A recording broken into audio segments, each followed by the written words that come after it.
ब्रह्मास्त्र एक ऐसा अस्त्र जिसे महाभारत काल का सबसे भयानक माना जाता है। इस अस्त्र का सामना सिर्फ ब्रह्मास्त्र से ही किया जा सकता था और कहते हैं जो भी इसे चलाता था वही इस ब्रह्मास्त्र को वापस भी ले सकता था। और यह रामायण और महाभारत काल के चुनिंदा लोगों के ही पास था। यह इतना भयानक था कि जहां भी यह छोड़ा जाता वहां 12 साल तक किसी भी जीव की उत्पत्ति नहीं होती और वहां के सभी जीव वाष्प बनकर हवा में उड़ जाते।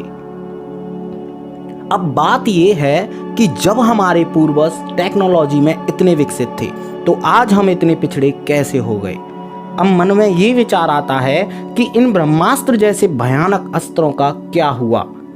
क्या इन्हें महाभारत में हुए महाविनाश के बाद नष्ट कर दिया गया या ये सिर्फ एक काल्पनिक और मनगढ़ंत कहानी है।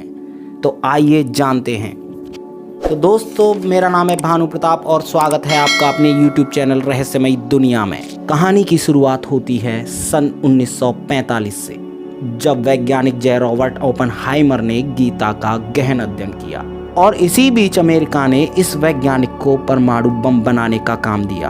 उन्होंने महाभारत काल के ब्रह्मास्त्र की संहारक क्षमता का गहन अध्ययन किया और अपने मिशन को नाम दिया ट्रिनिटी यानी त्रिदेव। फिर वैज्ञानिक रॉबर्ट ओपेनहाइमर के नेतृत्व में अमेरिकन साइंटिस्ट की एक टीम ने इस प्रोजेक्ट पर काम करना शुरू किया। फिर दिन आया 16 जुलाई 1945 का, जब न्यू मैक्सिको में सुबह सुबह 425 लोगों की टीम इकट्ठी हुई। इसमें यूएसए की मिलिट्री के चुनिंदा ऑफिसर्स और वैज्ञानिक शामिल थे और ये यहाँ आए थे एक ऐसे बॉम्ब की टेस्टिंग करने जिसके परिणामों का सिर्फ इन्होंने अंदाजा ही लगाया था। इनमें से कुछ लोगों का मानना था कि ये बॉम्ब खराब है, तो कुछ लोग कह रहे थे कि ये पूरे के पूरे न्यू मैक्सिको को ही उड़ा देगा। इसलिए इसका परीक्षण हुआ न्यू मैक्सिको से 56 किलोमीटर दूर एक रेगिस्तान में। समय 5:29। दुनिया का पहला परमाणु बम फटा। इस बॉम्ब का विस्फोट लगभग 22,000 TNT जितना खतरनाक था। इस बॉम्ब की वजह से 600 फीट चौड़ा गड्ढा हो गया था और मशरूम जैसा दिखने वाला आग और धुएं का गोला लगभग 10 किलोमीटर ऊंचाई तक गया था और धमाके की गूंज 160 किलोमीटर दूर तक सुनाई दी थी। इस दिन दुनिया के पास एक नया हथियार था और ऐसा पहली बार हुआ जब मनुष्यों द्वारा पृथ्वी पर सीधा हमला किया गया था और इसके परिणाम बिल्कुल ब्रह्मास्त्र से मिलते जुलते थे। ये सब देखकर सर ओपेनहाइमर भावुक हो गए और उन्होंने उसी वक्त एक गीता का श्लोक बोला जो कुछ इस प्रकार है। Few people cried, most people were silent. I remembered the line from the Hindu scripture, the Bhagavad Gita. Mahabharat के साप्तिक अध्याय 13 से 15 तक ब्रह्मास्त्र का वर्णन किया गया है, जिसमें महर्षि वेद व्यास लिखते हैं जहां ब्रह्मास्त्र छोड़ा गया वहां 12 वर्षों तक पर्जन्य वृष्टि यानी किसी भी जीव जंतु की उत्पत्ति नहीं हुई। वहां का तापमान कई सूर्यों के तापमानों से भी ज्यादा था और पेड़ पौधों में आग लग गई। यहाँ रहने वाले लोग क्षण भर में जलकर राख हो गए थे तथा आसपास में रहने वाली महिलाओं के गर्भ नष्ट हो गए, लोगों के बाल झड़ गए। और कुछ ऐसा ही हुआ हिरोशिमा और नागासाकी में। जब अमेरिका ने वहां परमाणु बम गिराया तो वहां हुए रेडिएशन फॉल आउट की वजह से गर्भ मारे गए थे और उस इलाके में 12 साल तक भीषण अकाल पड़ा था और वहां बचे हुए लोगों के बाल भी झड़ गए थे। इन परिणामों से वैज्ञानिकों का ध्यान ब्रह्मास्त्र की ओर चला गया और उन्होंने माना कि ब्रह्मास्त्र उस समय का परमाणु बम था। अब ये सिद्ध हो चुका था कि प्राचीन काल में हमारे पूर्वजों ने वाकई ब्रह्मास्त्र का प्रयोग किया था और इसका प्राचीन सबूत भी जरूर होगा।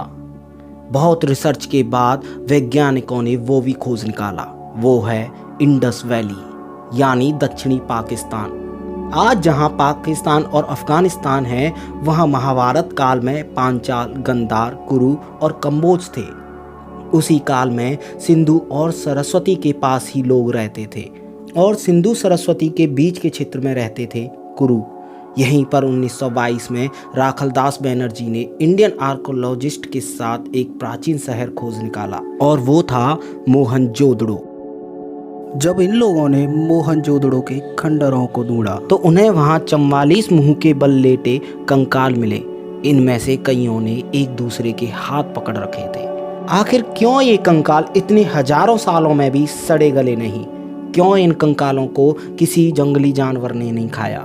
इसका अहम कारण था वहां से निकलने वाला radiation. British researcher David port ने 1980 में एक किताब लिखी जिसमें उन्होंने कहा था कि उन्होंने मोहनजोदड़ो में 45 मीटर चौड़ी एक जगह देखी जहां पर सब कुछ एक दूसरे से चिपका हुआ था। ऐसा लग रहा था कि वहां विट्रिफिकेशन हुआ हो, जो परमाणु धमाके के बाद ही होता है। इसमें पत्थर धमाके के साथ लावा बनकर बाहर आते हैं और ठंडे होने पर सख्त और कांच जैसे पारदर्शी हो जाते हैं। इन सब सबूतों से साबित होता है कि महाभारत काल में ब्रह्मास्त्र का प्रयोग हुआ था। अब प्रश्न ये है कि जब हमारे पूर्वजों ने ब्रह्मास्त्र जैसे परमाणु बम को महाभारत में हुए महाविनाश के बाद मानव जाति की रक्षा के लिए नष्ट कर दिया था, तो ऐसे में दोबारा इन परमाणु हथियारों का प्रयोग करना क्या सही है? आपको क्या लगता है? कमेंट करके ज़रूर बताएं। क्या परमाणु हथियारों का निरंतर बढ़ते जाना सही है या गलत है? दोस्तों, अगर आपको हमारा ये वीडियो पसंद आया हो तो लाइक शेयर कमेंट करना ना भूलें और सब्सक्राइब ज़रूर करें। धन्यवाद।